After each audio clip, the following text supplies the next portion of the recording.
This is a presentation of Northeast Streaming Sports.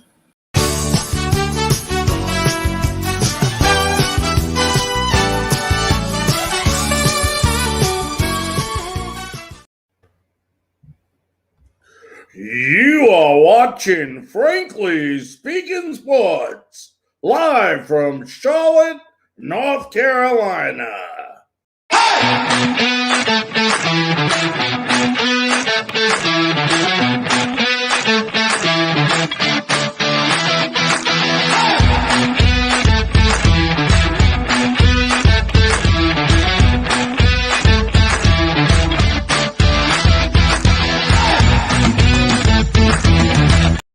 Good evening, ladies and gentlemen, and welcome to another episode of Frankly Speaking Sports. I want to welcome everybody on several different platforms. Also want to remind you all that if you have a smart TV, that's right, not a dumb TV, but a smart TV, go to the smart TV, go to Roku TV, go ahead and download Northeast Streaming Sports, and you can go ahead and watch Frankly Speaking Sports right now on Roku TV. So go ahead, you go to the channel, the Roku channels, you type in Northeast Streaming Sports, and you'll get it downloaded. Want to welcome everyone to Championship Monday. We're going to give you a quick update on the national championship game, and at the end of the first quarter, it's 3-0 Alabama on a Will Wright shot,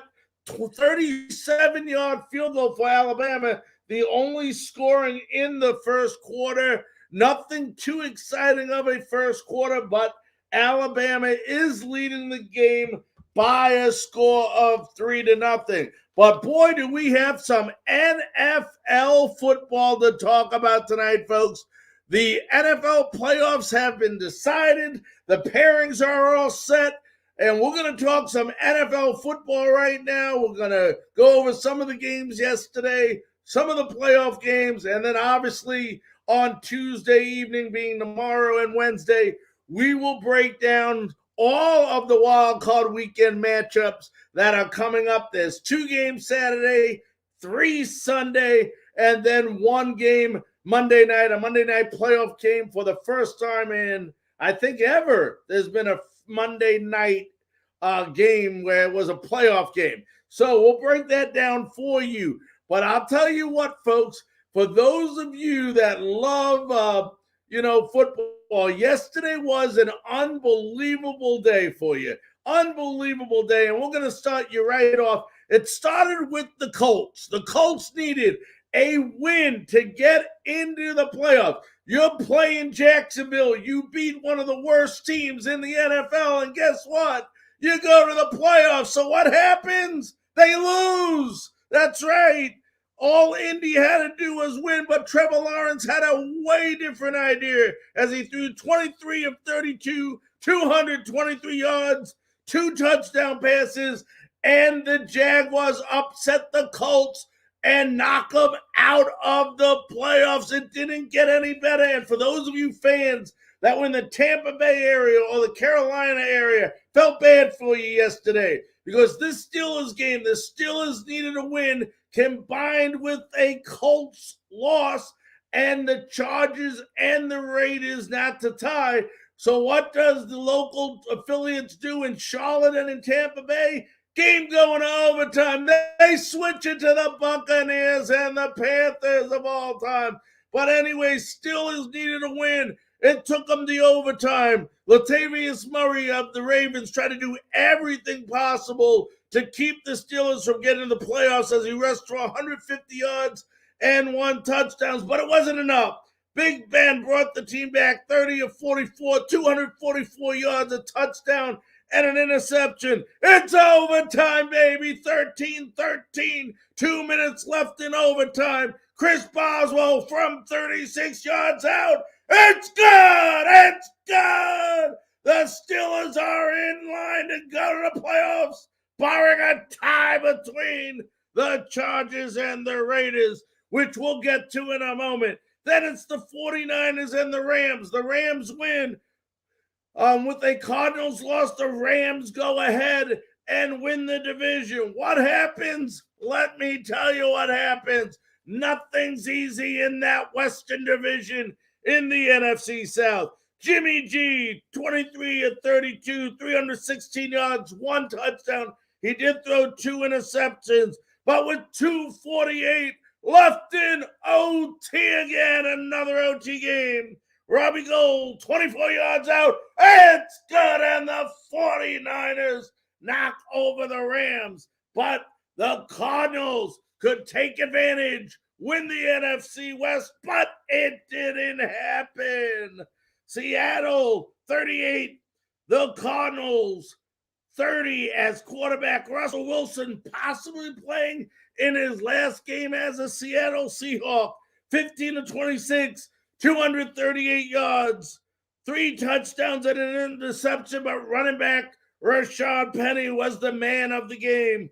23 rushes, 190 yards, and 1 touchdown. So the Cardinals, due to the fact that they lost, the Rams win the division. And we'll go over those key matchups next week. Comes down to one final game, folks. One final game in Las Vegas. The Raiders and the Chargers. The only way the Steelers don't make the playoffs is a tie. What happens? The game goes to overtime, folks. It goes to overtime. Josh Jacobs with a big 10-yard run puts the Raiders with 2 seconds left in overtime. A chance to win it with a 47-yard field goal by Daniel Carlson. It's up. It's good. The Raiders and the Steelers go to the playoffs. The Chargers are knocked out. What an unbelievable day of events in the NFL. The Chargers make it in. The Steelers, I guarantee you they changed their underwear many times in that overtime. You know, a 47-yard field goal, they ain't automatic, folks. They got Carlson makes it, and if he would have missed that field goal, the Raiders still would have made the playoffs, but it would have been with the Chargers since they tied. But no, Carlson ends the Chargers season with that 47-yard field goal. And both the Chargers are out, and both the Raiders and Steelers make the playoffs. So an incredible night of football, considerable great day of football leading up to the playoffs. And boy, we got some unbelievable matchups. We'll give you the seeds in a moment, but what we're going to do is take a quick 15-second station break to allow our stations to identify themselves. And then when we come back, we're going to go ahead and we're going to give you the matchups next week, beginning with Saturday. We'll be back in 15 seconds.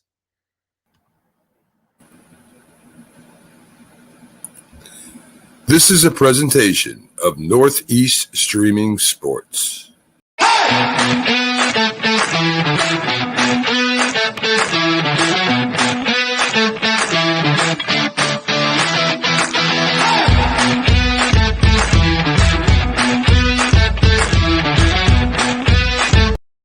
Ladies and gentlemen, welcome back to Frankly Speaking Sports. Hope you enjoyed that quick recap of yesterday's game. And I'll tell you what, we're going to go over just quickly how the matchups are lining up, what time they are. We're even going to go over what the current point spread is in this game, as we do have the latest for that. So we will give you that. And we're going to start off with what should be an unbelievable wild card weekend. You know, only 2 teams have a bye. Green Bay is the number 1 seed in the NFC. The AFC, as you all know, was won by the Tennessee Titans. So they will be the only 2 teams that have a bye, 1 in each division this year. So everybody else, that's right, including the defending champion Tampa Bay Buccaneers, will be playing this weekend. And it starts out Saturday, 4:30 p.m., Raiders and Bengals. And I'll tell you what, we'll break down this game more in the next 2 days, but this is a Raiders team that, has had so much controversy this year, which we'll talk more about in the upcoming days, and they still find a way to win. Rick Biasci has done an unbelievable job with the Raiders. Cincinnati Bengals winning their division in a very tough division, and this should be a very good game. They're expecting, as of now, snow showers in Cincinnati that evening. So, look out for that. Then the same day, Saturday, 8:15 p.m., the third time this year, the Patriots and the Bills will be playing each other. Should be an unbelievable game. Everyone's expecting the Bills to beat the Patriots this game. Don't count your chickens before you hatch, folks. This is a good Patriots team who is playing some terrific football towards the end of the year. This could be a better game than a lot of people are giving credit for. It's going to be in 15-degree weather come Sunday in Orchard Park, New York. So a very chilly night there, but both teams are used to those conditions. Then we move over to Sunday. Probably one of the best Russian offenses is going up against one of the best, if not the best, Russian defenses in all of football, with the Eagles playing the Buccaneers in what should be pretty decent weather in the Tampa Bay area. This is an Eagles team that has been playing well the last 5 or 6 weeks. A Buccaneer team that is banged up, is not going to have that extra week to, get their guys healthy. So, once again, I never say never in this league. I never say never, but you never know. The Eagles are a type of team that come in, they're playing the defending champs. They want a good showing. They don't have a lot to lose here except a football game.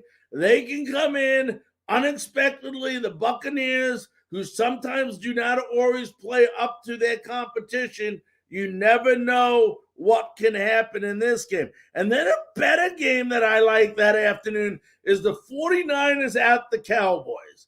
49ers playing the Cowboys, the wild card team. The Cowboys won the division, the NFC East. Jimmy Garoppolo, a decent day yesterday, did have a couple picks, but this is an unbelievable Dallas Cowboy team. You talk a little bit about inconsistency. This is a team that goes up and down, but if they're striding the right way and both their defense and offense is on all cylinders, this could be a very, very tough team to beat in the upcoming playoffs. So look out for that. Coming up, as far as the Buccaneers go, you mentioned before, supposedly a lot of the defense is coming back for the Buccaneers in that game. The big question is going to be who's going to be the guy to go to on offense, which we'll break down again tomorrow and Wednesday. Is it going to be Gronk? Is it going to be Scotty Miller? Playoff Scotty coming back ready to play this year like he did last year. Is it going to be Tyler Johnson? Everybody is going to be double and triple and teaming Mike Evans. So should be very, very interesting in this game, and also to see if Grayson's going to play. But we will talk about it a lot more coming up in the next couple of days. As we move on, Sunday night, okay, Steelers at Chiefs, okay? Steelers got their way in by winning yesterday in overtime over the Ravens, copped with a loss by the Colts, copped by the Raiders beating the Chargers and knocking the Chargers out. So the Steelers find a way. Now, if you ask me, I don't think there's any question, any doubt who the better team is when the Steelers and the Chiefs. And I mentioned that we'll give you the lines in a minute, so stay with me, folks, and we'll give you those lines, every team's line, who's favored and by what in 1 minute here. But the Steelers could be Big Ben's last game. Big Ben, we know he probably won't play back in Heinz Field, but, Big Ben has a lot to play for. He'd love to go on top. Then you got a Kansas City Chiefs team who has looked tremendous at times this year, but their defense hasn't looked the best. So we should see. Then Monday night, the Cardinals and the Rams. Another great, what these teams' third time they're playing again this year. Cardinals with Kyle Murray, the Rams with, McVay's incredible offense. Should be another great game Monday night, first Monday night playoff game, like we said, in a while. And I want to go ahead and give you the point spreads in each of these games as I'm going to go ahead and switch back up here as we got the latest. These are hot off the press, the latest that we have. Now, these will be changing, folks. But if you look at Saturday's game, the Raiders and the Bengals Bengals are favored by 6.5 points for those of you that are betting on the game. 6.5. Then if you go to the Patriots and Bills, the Bills are favored by 4.5 points in that game. As far as the Eagles and Buccaneers go, the first game on Sunday, the Bucs are favored by 8.5 points. That's right, 8.5 points. 49ers and Cowboys. The Cowboys are favored by 3 points in this game. That's right, 3 points, Cowboys. Meanwhile, the Steelers and Chiefs, probably the biggest point spread, might not be a surprise to many people. The Chiefs are favored by 12.5 points in this game. And then Monday night, the Cardinals and the Rams. Rams are favored by 4 points. So that's your point spread. The next two nights, we will have matchups and people from different areas of the globe. We'll have to try to get some people from Cincinnati on, maybe some people from New England, some from Buffalo, to go ahead and talk about their teams and what they're expecting this weekend in these unbelievable football games that we have. As we go ahead and we update you on the game, the championship game, with 11 minutes left in the second quarter, Alabama is now leading 6-3. Let's see if I could get we told you about Will Reichardt's 37. Jack Podsley kicked the 24-yard field goal for Georgia to tie it up. Then Will Reichard kicked a 45-yard field goal to make it a 6-3 game, like I said, with 11 minutes left. We are about roughly 5 to 10 minutes from having, baseball season, folks, is right around the corner. And, we don't know if there's going to be a lockout. It's a lockout now, but we're not sure what's going to happen and when things are going to happen. In about 5 to 10 minutes, we have the pleasure of doing an interview with Wayne Randazzo. Some of you from the New York area obviously know he is the play-by-play radio broadcaster of the New York Mets, along with Howie Rose. We will have him joining us live here in about 5 to 8 minutes. But before we get to that interview, there was some firings. They call it Black Monday in the NFL. The Monday after the season's ended in Miami, Minnesota, Chicago, and Denver all dismissed their head coaches. Probably the biggest surprise is the Miami Dolphins and Brian Flores, who was 9-8 this year after going 1-7, had an unbelievable stretch the second half of the season. He was 24-25 for the Miami Dolphins, but this is a league where winning is high on demand, and even though other coaches like Joe Judge and Matt Rule were not terminated in their respective jobs, you see a coach like this who went 9-8 this year, winning record, fired by the Miami Dolphins, and I'm sure Brian Flores will be a name that you hear a lot about this year with a possible landing, a possible job somewhere. Mike Zimmer, who had an 8-9 record with the Minnesota Vikings this year. He had 2 division titles, 3 playoff games, and Every single season he was with Minnesota, he had at least 7 wins, but it's not good enough to keep him his job. Mike Zimmer, gone as Minnesota Vikings head coach. Then Matt Nagy, disappointed 6-11 season by the Chicago Bears. He's let go. They'll be looking for someone else. And then Vic Fangino from Denver, 7-10, ended the season with a 4-game losing streak, which doesn't really do a lot for you. So Denver, John Elway, the president over there, decided to go a different avenue, and they let Vic Fangino go. Like I said, the GM Gettleman did retire from the New York Giants, yet Joe Judge still remains head coach. Matt Rule still is in Carolina. So that's the latest news, the latest coaching carousel. Not a huge bunch of activity today, not as much as some people may expect. I think some people expected the Giants to do away with Judge.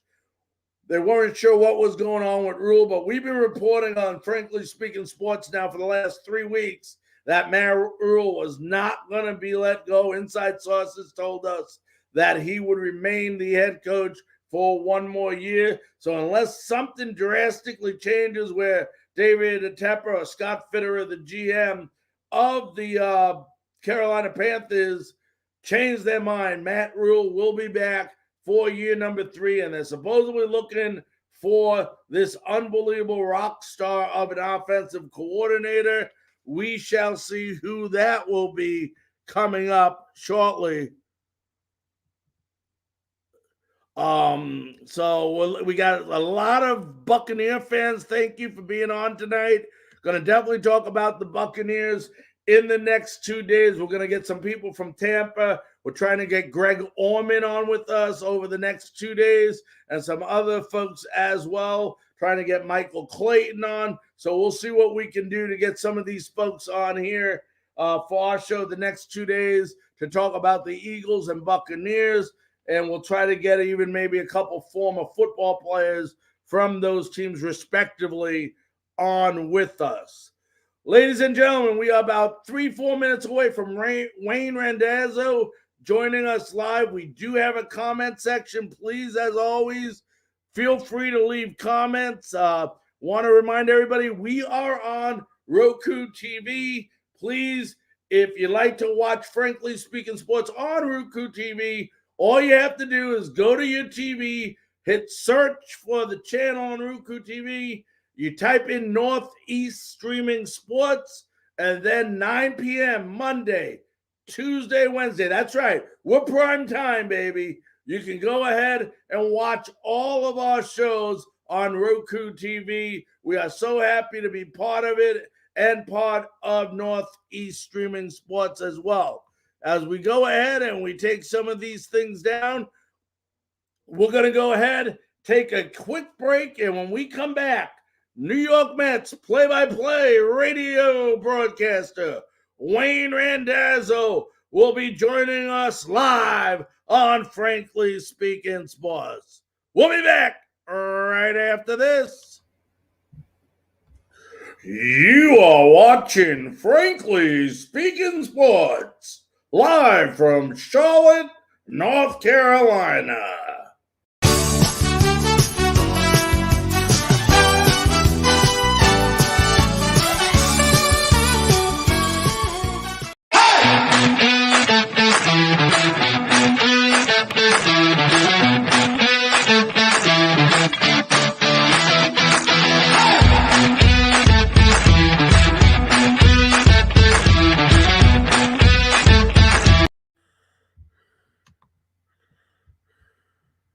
Ladies and gentlemen, baseball season is almost upon us, hopefully anyway, about 2 months away, and it's my great honor, thrill, and pleasure to have now with us the play-by-play announcer for the New York Mets. Let's welcome in Wayne Randazzo. Wayne, how you doing tonight, sir? I'm good, Larry. How are you? Wayne, I'm doing good, but I'll tell you what, New York Mets fans, I know are feeling a lot better today with the signing of a brand new manager in Buck Showalter. What's your opinion of Buck? I mean, Buck's coached in New York. Like, there's been several managers that have coached both the Mets and the Yankees. Joe Torre, Casey Stengel, Yogi Berra being a few that come to the top of my head. What do you think about Buck, and how do you think he makes the New York Mets a winner?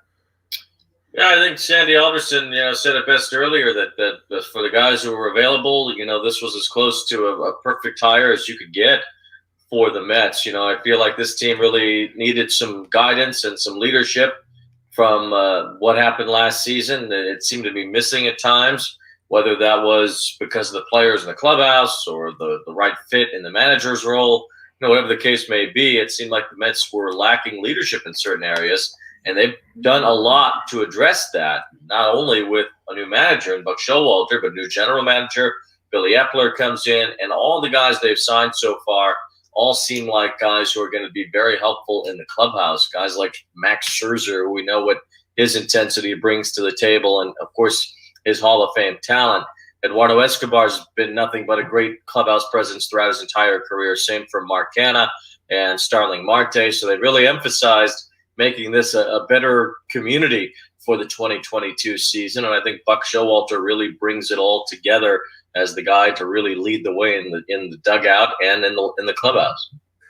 Now, when you look at this team, Wayne, before we get into the team, because it looks very exciting for the New York Mets, but I want to talk about something that is not necessarily dear to your heart or my heart, and that's the current baseball lockout that is currently going on. I mean, we know what opinions are, but do you think, right now it bothers me that it doesn't even seem like they're serious about getting together and putting this thing to rest. And we're sitting basically less than 2 months away from pitchers and catchers reporting.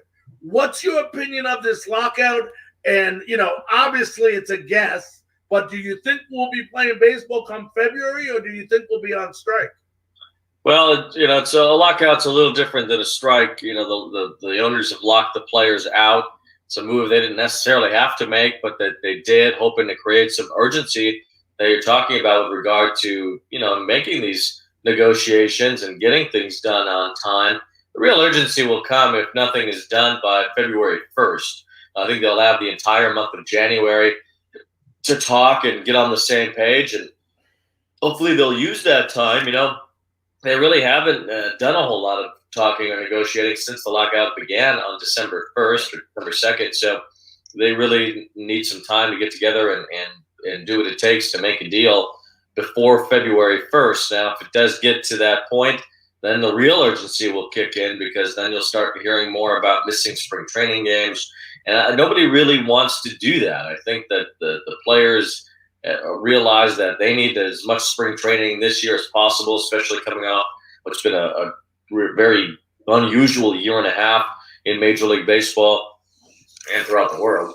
But, I think that they really want to get into camp on time and give themselves every opportunity to get ready for the 2022 season. I don't think the owners want to lose anything either, even spring training money at this point. The spring training revenue is good for the teams. They sell a lot of tickets. They sell a lot of merchandise at spring training. There's some TV games. It's not quite the regular season, but there's something to be done as far as spring training goes. And if the players insist on a full spring training before the season starts, well, they don't want to lose any time as far as the regular season goes. That's for sure. So I don't think there will be too much of a cut into spring training. I certainly don't think there will be any cut into the regular season, but you never know.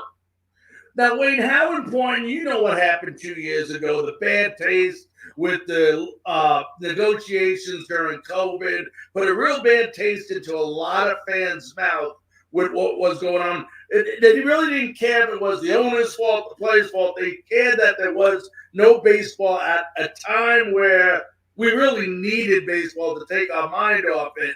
How important is it, do you think, for baseball, for their fans to get back on the field in time? Obviously, that's the most important thing. At least it should be to the players and to the owners, is to make sure they don't alienate any more fans. It was difficult with 2020 and how things were going to go, especially without fans in the stands. It was nice to have baseball, but it really didn't feel the same having all those games without fans in attendance all the way up until the championship series and the World Series when there was at least partial crowds in Texas.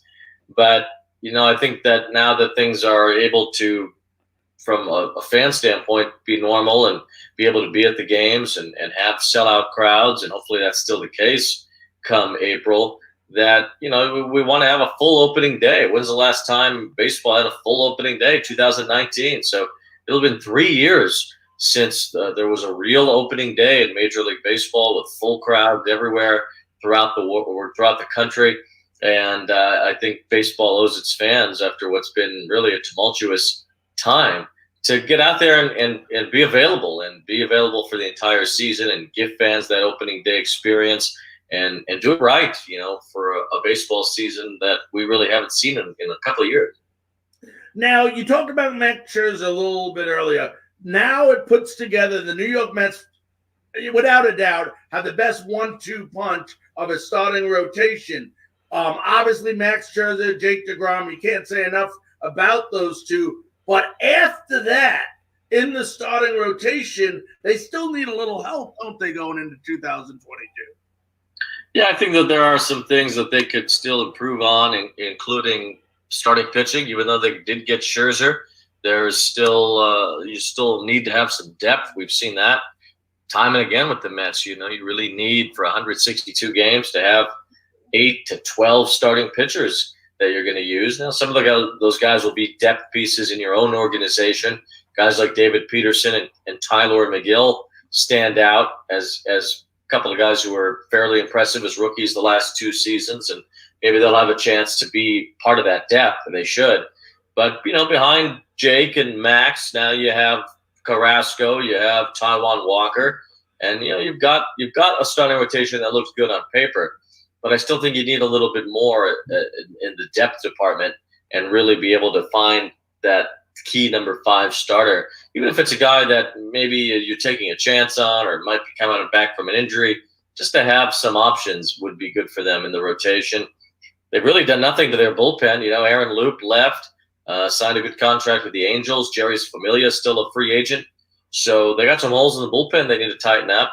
And I'd still like to see them get one more bat. I think that they need one more guy, maybe somebody who could play the outfield, maybe somebody who's flexible. Billy Epler talked about the versatility.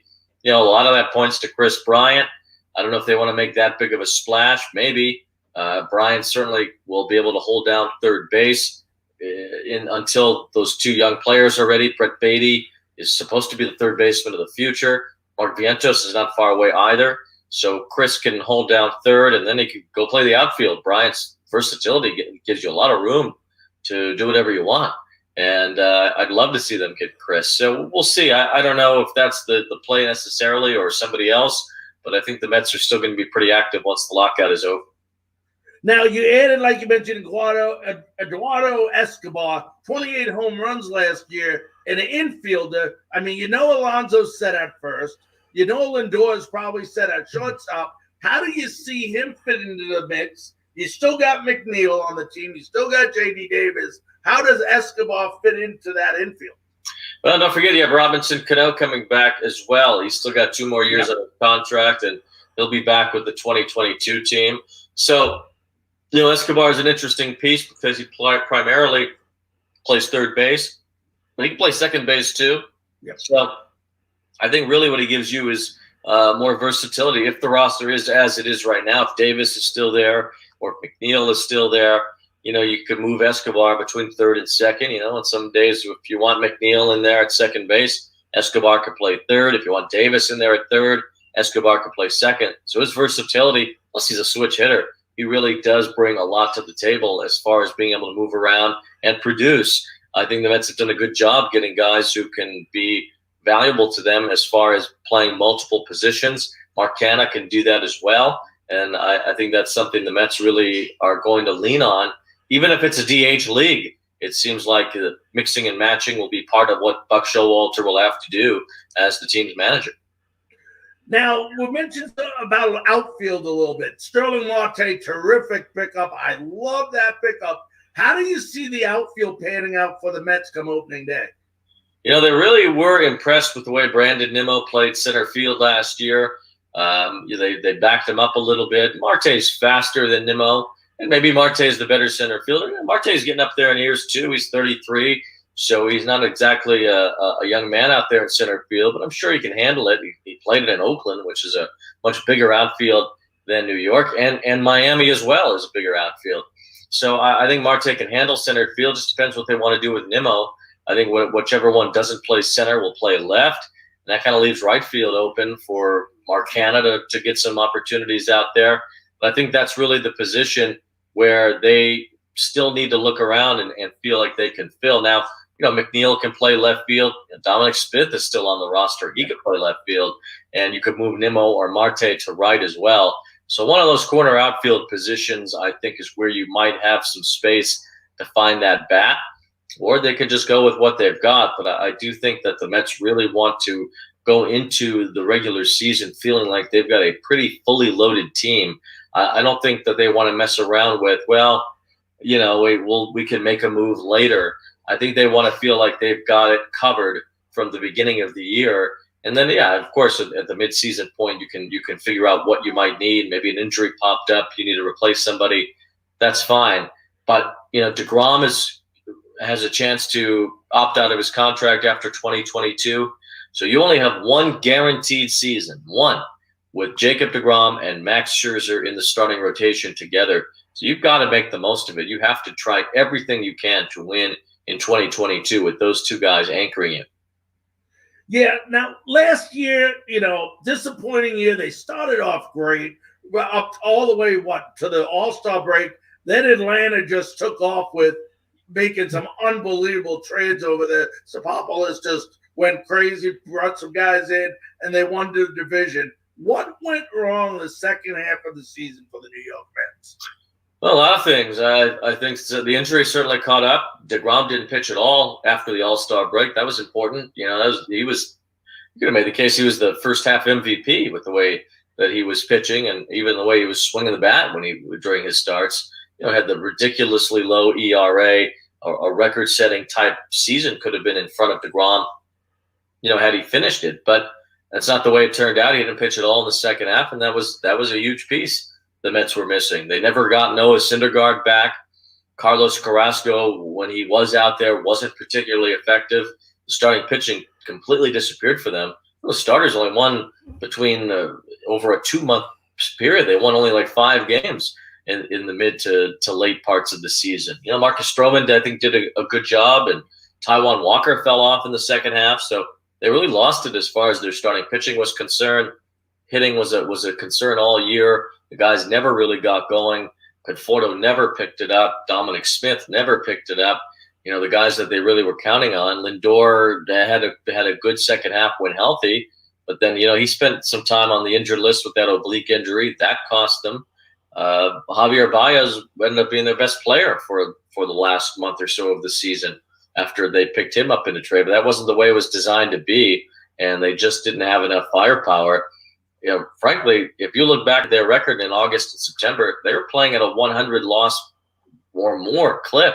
I mean, they were not only a team that wasn't competitive in the second half, they were one of the worst teams in baseball in the second half, and it was a complete change from how they looked early on. How big has the new ownership under Stephen Cohen been for the New York Mets? Say that again? How big has the new ownership been for the New York Mets under Stephen Cohen? Yeah, well, I think you're seeing it all the time now. I mean, they never would have made that play for Scherzer, you wouldn't think, under previous ownership. Maybe hardly any ownership would have made that type of play for Scherzer. It's the richest contract in baseball history for a single season. He's going to make $43 million this year. That's way more than Garrett Cole making with the Yankees, who had the previous high.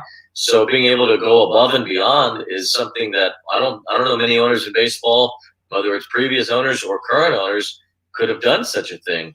Not to mention that they're not done yet. They've signed a few other players. They gave Marte a big contract.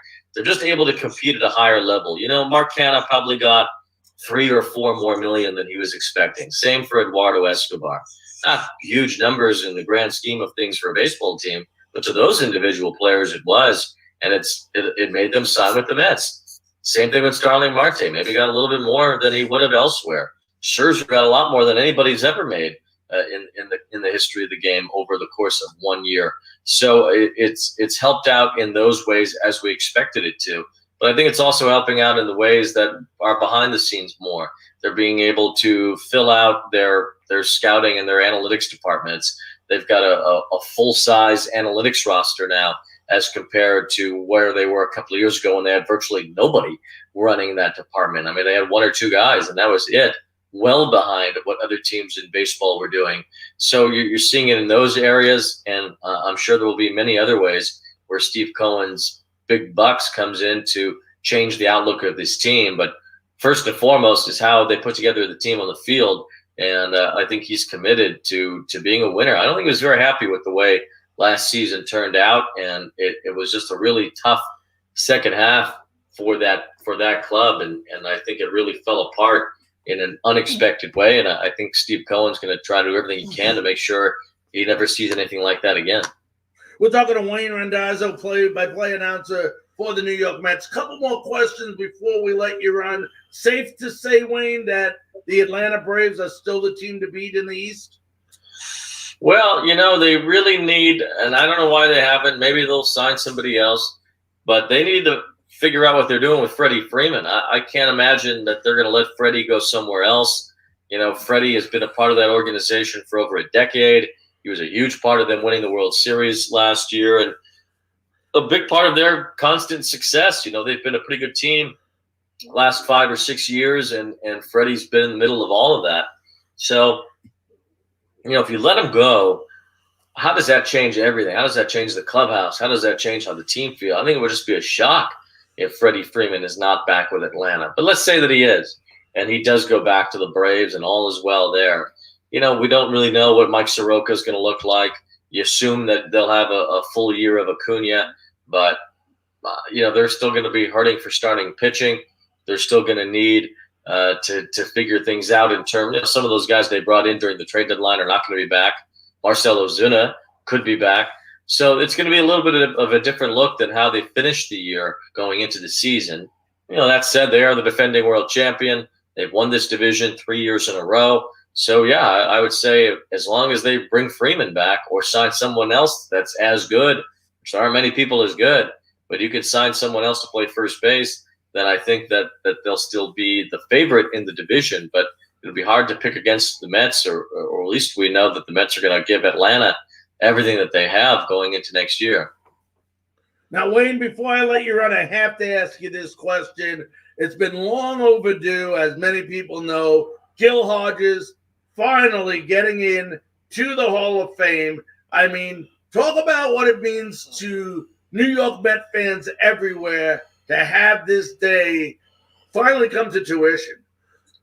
Yeah, I sit next to a guy doing the Mets games on radio that's been a Mets fan the entire history of the organization, remembers Gil Hodges on the original Mets team in 1962, and of course, really became the baseball fan that he is now because of Gil Hodges' 1969 Mets, and that's how he rose. And I know that it meant the world to Howie. We've talked about it on the air a lot, how it was a crime that Gil Hodges hadn't been in the Hall of Fame yet, how he had been very close on a Veterans Committee vote several years ago and was one vote shy. And there are really, was no reason to keep Gil Hodges out of the Hall of Fame this long. His wife is still alive, although she's now in her 90s. And, there were few opportunities left, really, for Joan to be a part of this Hall of Fame ceremony, which it looks like she will be. Gil's son, Gil Hodges Jr., was a prominent part of the 1969 team as well as a bat boy and as someone who was around that club. So it's for the family. It's huge. They get to enjoy this day together. And for Mets fans, well, I think the ones that go back to those times, it means everything to them. And that's really what the Hall of Fame should be about. It should be about the fans, as stately and as respected as Gil Hodges was, and he 100% deserves his place in Cooperstown. I think that there's still a part of me that wants to see Barry Bonds and Roger Clemens and some of those guys get into the Hall of Fame as well. because of their place in baseball history and as the clear best players in the game during their time. I mean, you talk about performance-enhancing drugs. If Mike Trout took PEDs, would he be as good as Barry Bonds on them? I don't know. It's tough to say because Barry was an exceptional player. And, yeah, maybe he did stuff that he shouldn't have near the end of his career, and it took him to new heights and home run records and all that. But I think those guys belong in the Hall of Fame, and in part because of the fans. I think it really takes away from the fans to not have the people that they loved and admired in the Hall of Fame. And for Mets fans of a certain age, and for even Dodgers fans of a certain age, that is Gil Hodges, and I'm glad he's going in. All right, my friend. Well, listen, Wayne, I want to thank you very, very much for taking time out of your busy schedule. I know it's the holidays to join us here on Frankly Speaking Sports. And I want to wish you, obviously, you and your family, a very, very happy holiday. All right, Larry. Thanks a lot. You too. All right. Be safe, my friend. Thanks a lot. All right. That was Wayne Randazzo, play-by-play announcer of the New York Mets. We'll be back right after this. This is a presentation of Northeast Streaming Sports.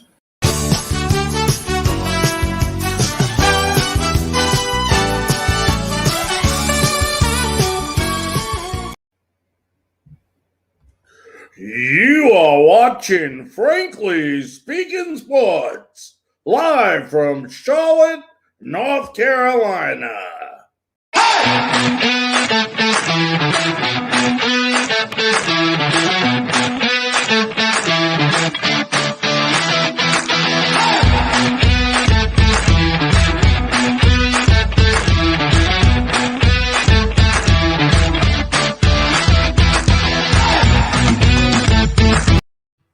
Welcome back to Frankly Speaking Sports. We have about 10 minutes left in our show. We're going to go ahead and take comments. We're going to look at some of the comments, make sure we didn't miss anything as I go through those comments. We also want to give you a quick update that's about, let me just make sure that's updated here. There's about a minute and a half left in the second quarter in the championship college football game. It's been up to this point a battle of field goals. It's basically been Jack Posluszny of Alabama versus Will Reichard of Alabama. Reichard is leading 3 field goals to 2. So right now with 1:30 left, a little under a minute left in the second quarter, it's Alabama 9 and Georgia 6. So an unbelievable defensive battle going on in this championship game. And, you got to listen to Wayne there. And like I said, in the next coming weeks, we'll go ahead and we'll be talking a lot more about baseball and the upcoming season. We have some people lined up in the future to talk to us. The main thing is we hope this lockout gets settled. Not a lot of urgency right now due to the fact they're not playing, but a lot of excitement right now with the NFL playoffs. I'm looking at some comments now. People wanted to know is, Will Grayson, will he be back for the Buccaneers? As of now, the latest report I'm hearing on Will Grayson is that it is a hamstring strain, but it is not as bad as it appears to have been yesterday. What that means is he tweaked his hamstring. It's going to be sore, but if he can put any pressure on that leg with this being a playoff game, I think you will see him playing. Then you got people putting in they believe the Cardinals will beat the Rams by 3. That's going to be an excellent Monday night game.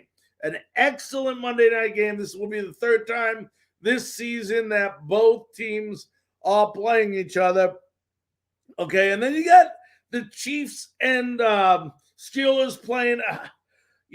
This is a hard one to figure out. If you look at this based on previous performance and what should happen in this game, this is a game the Chiefs should win, and they should win like this Facebook user is saying, pretty decisively. But you never know in playoff football. That's why you play the games. I mean, there were games last year that was incredible. Well, look how the Bucks just whooped up on the Chiefs last year in the Super Bowl. There was other games. I mean, we saw yesterday Indianapolis beating Jacksonville. No one saw that coming.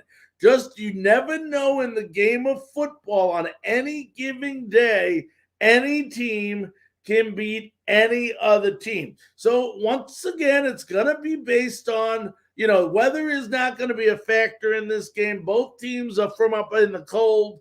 This is going to be, Ben's going away game.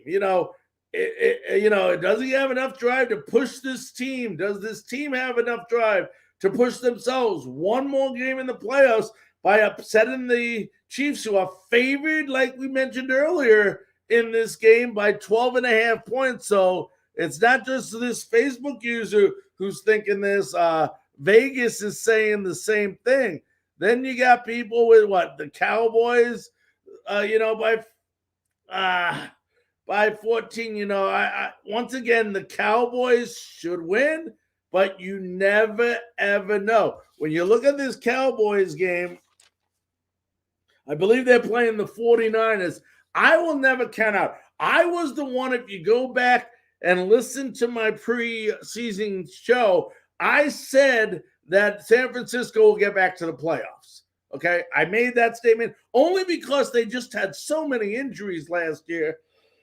And if you remember, the year before, they went to the Super Bowl, okay, and almost won that Super Bowl. So this was a team that just was plagued by injuries last year, and now they're getting healthier. Jimmy G, I wouldn't call him a standout quarterback but I wouldn't call him a bad quarterback either. He does enough to win football games for that team. He's going to have to play mistake-free football against this unbelievable Cowboys defense, and the 49ers are going to have to create some turnovers and get the ball on turnovers if they expect to win this game. I hate these big point spreads in playoffs because it's a new season, folks. It's a new season. No one here, everybody is 0-0 when you enter the playoffs. Now, should the Steelers upset the Chiefs, and let's just say they end up winning this game, the Titans will then the following week host the Pittsburgh Steelers in Tennessee. So, a lot going on here, a lot of maneuvering. It's all based on seeds. Obviously, your Green Bay Packers and your Tennessee Titans, who have the bye, will play the lowest seed remaining at the end of the weekend of play in the playoffs. And then it'll be one versus whoever, then two versus, however it lines up from a seed standpoint. That's how the playoffs will continue all the way through the AFC and NFC championship leading up to the Super Bowl. So it should be a fun week. I mean, when you look at some of these games, I'm really intrigued by that Patriots-Bill game, and we're going to see if we can get maybe Keith Ingle on, in the next couple of days. Big follows for TGI Sports. He follows the Patriots, huge Patriots fan, and we'll ask him. But this isn't going to be any easy game in Buffalo. This could be, when I look at all these games, I think the two best games, actually there's three games that intrigue me. I like this Raiders-Bengals game. I think it's going to be an excellent game. I really do. The Raiders have done so much this year under so much adversity. I don't believe they're done yet. I just don't believe they're done. Patriots and Bills, unbelievable game. But the other game that I really, really like is this Cardinals-Ram game on Monday night. I mean, these two have been battling all season for the division, and now what happens? They end up playing the third time in the playoffs in the first round. Just an incredible, incredible game. The Rams are favored by 4 points in that game. So lots of great games. It's a great, great weekend for football. Before you know it, I mean, I cannot believe that I'm saying the regular season is over in the NFL. The regular season is over. It just goes by so fast. And what the greatest thing about the Super Bowl this year, since we had 17 games, the Super Bowl, I believe, is a week later, if I'm correct. It's like the second week of February. That means after the Super Bowl, 1 week later, based on everything getting settled with Major League Baseball at the bargaining table, that means 10 days later, pitches and catches report after the Super Bowl. I mean, that's unbelievable. It's just like the World Series just got done just recently. It's just amazing. And, it's just a credible time to be a sports fan. Before you know it, March Madness is here, and then it's all over. We do it all over again. But just some great games coming up. It was an amazing week in the NFL. I want to first of all thank everybody who is watching us on all our different platforms, including iHeartRadio, Spotify, all the different Apple Podcasts, Facebook, YouTube, Twitch, Twitter, Tobacco Road Sports Radio, unbelievable here in Winston-Salem, North Carolina. I want to thank Northeast Streaming Sports. I mean, we have just become in 2 years. Next month will be our 2-year anniversary. Our 2-year anniversary. I'll get the words out, okay? And it's just incredible how far we've come as a network, and we want to thank everybody who has, supported us. It started out as something we did for COVID to go ahead and get people's mind off of what's going on in the world and try to get them to focus on what's going on, just in sports, since there was no sports going on.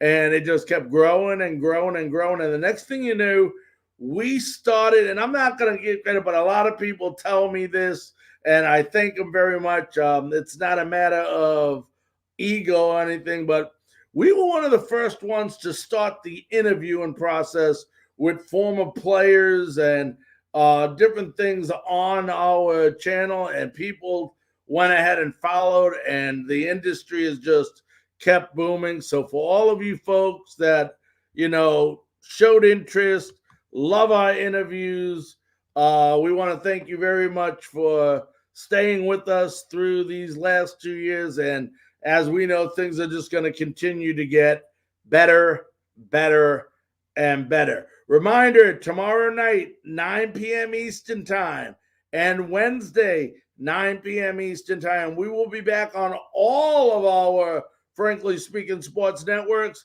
and we will start previewing. We're talking about 6 games, 12 teams this weekend. Okay, 14 total teams in the playoffs, 12 of them play this week.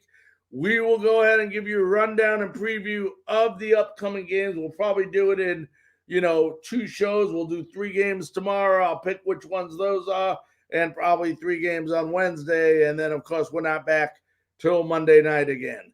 But, ladies and gentlemen, on behalf of all of us here on Frankly Speaking Sports, let's give you one last update as we're about to leave here. It is halftime in the college football championship game. Alabama is leading Georgia 9-6 on a game of field goals here. 3 field goals for Alabama, 2 for Georgia. On behalf of all of us here at Frankly Speaking Sports, good night, and we'll see you again tomorrow right here on Frankly Speaking Sports. Hey!